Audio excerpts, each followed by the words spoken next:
Hey everybody, and welcome back to our channel. In today's video, we are going to show you how to refresh on Windows 10.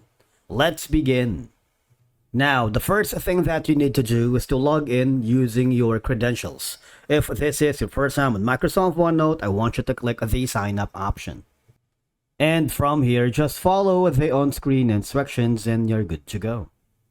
Refreshing OneNote on Windows 10 ensures your notes or everything here are up to date, especially if you are working with async notebooks across devices or collaborating with others.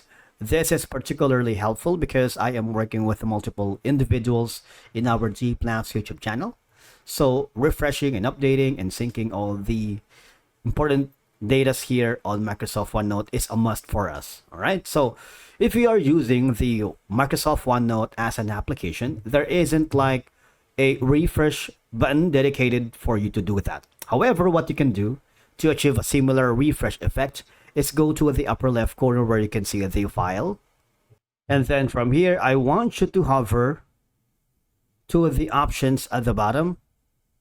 If you click that, something will pop up. All right. And I want you to always click the sync button. All right. You want to make sure that you always sync notebooks automatically.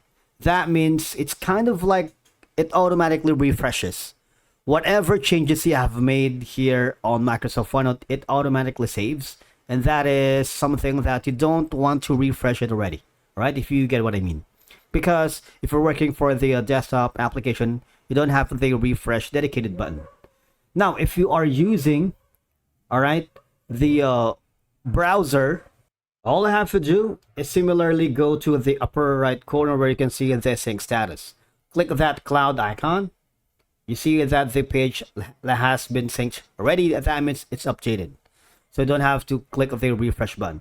But if you want to use the refresh button function on your keyboard, I want you to press F5. You see that? It will refresh the page. Just wait for it. That's one option.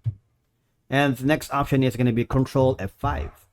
All right, so that's the easiest way for you to refresh all notebooks, because refreshing it accordingly or in schedule is necessary for maintaining updated and accurate information, especially again when syncing across devices or collaborating with others.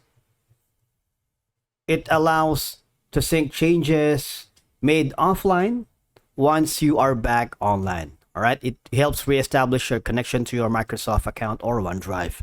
Thank you so much for watching, guys, and we will see you again in the next video.